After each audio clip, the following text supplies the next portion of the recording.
Today we're going to learn about a piece of music called Danse Macabre by Camille Saint-Saëns.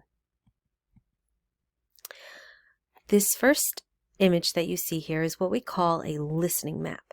A listening map is a series of images and symbols to help you understand the sequence of events that will happen in the music. Danse Macabre is a piece of program music. Program music tells a story. So Camille Saint-Saëns wrote this after hearing a poem by Henry Cazalis named Danse Macabre.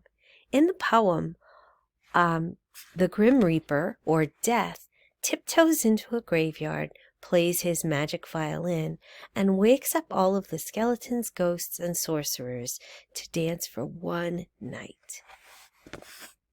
So let's take a look at some of the pictures.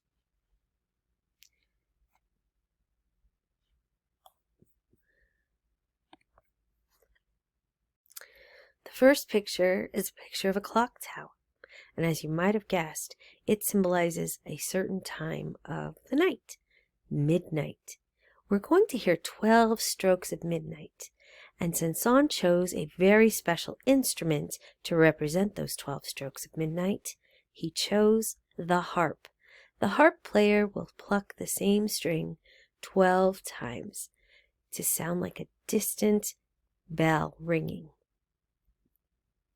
Next we have footprints, and this is going to sound like death tiptoeing into the graveyard.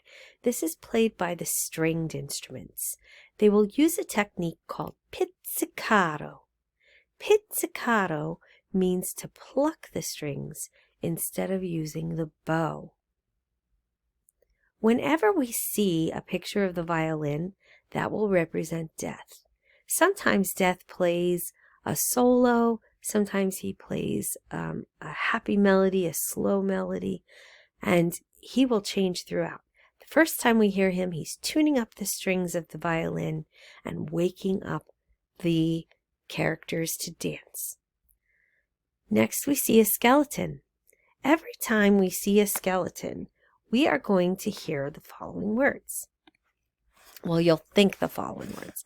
Clicking, clacking bones, clicking, clacking bodies, clicking, clacking bones, clicking, clacking bones, clicking, clacking bones, clicking, clacking bodies, clicking, clacking bones, clicking, clacking bones. And you'll hear that twice.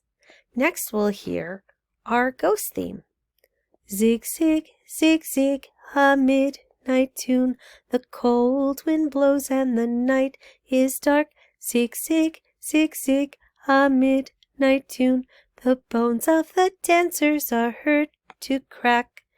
Every time we see that picture of the ghost, that's the melody we will hear. We'll hear the skeleton theme again. Death, skeleton, death, skeleton, skeleton, death. And then we have skeletons with a very special instrument next to them. Do you know what that might be? If you said xylophone, you're absolutely right. Saint-Saëns chose the xylophone because he thought it best sounded like the skeletons were playing on their rib cages. That will happen twice, then death.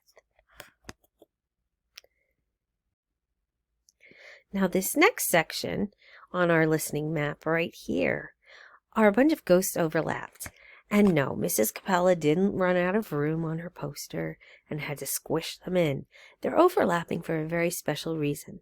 The ghost theme that we heard earlier, zig, zig, zig, zig, a midnight tune, will overlap similar to what we sing around. When you sing a round, one group starts singing, and before they finish the entire song, another group starts singing, but they start at the beginning of the song, and the two parts of the song overlap.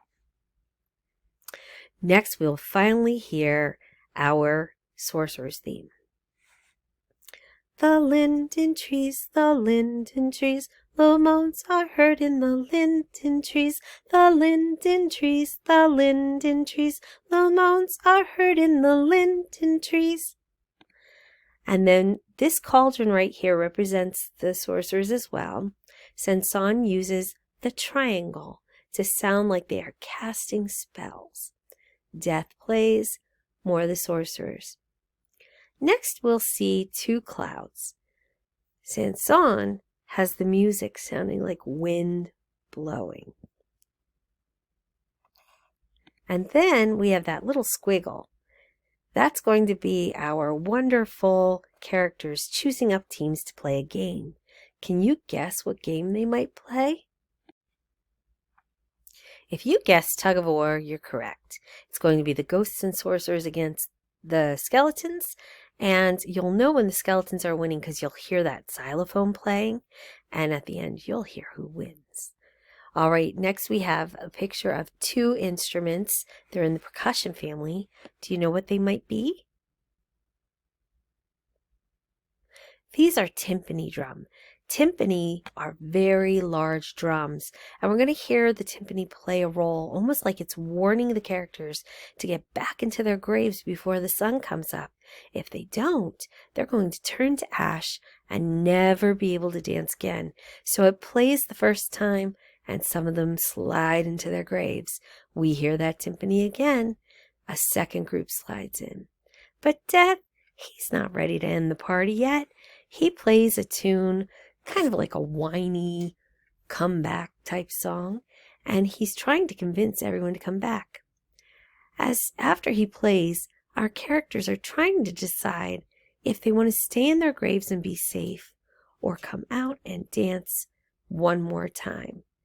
They eventually decide to all jump out and dance one more time. Something funny must happen because you'll hear laughter in the music. They continue to dance. Next, we have a picture of a bird. And that's going to represent the early birds that we sometimes will hear very, very early in the morning before the sun comes up. What instrument do you think Sanson might have chosen to represent the bird? If you said flute, you are absolutely right. After the flutes begin to play, the characters realize that it's very close to sunrise, close to dawn, so they want to get back in their graves. And then they will hear the crow of the rooster, played on another instrument. What instrument do you think might represent that rooster? That's right, Sanson chose the oboe. And the oboe sounds like the rooster saying cock-a-doodle-doo to wake everyone up for the day. All of the characters slide into their graves. Death plays a final farewell, tiptoes away, and it's day.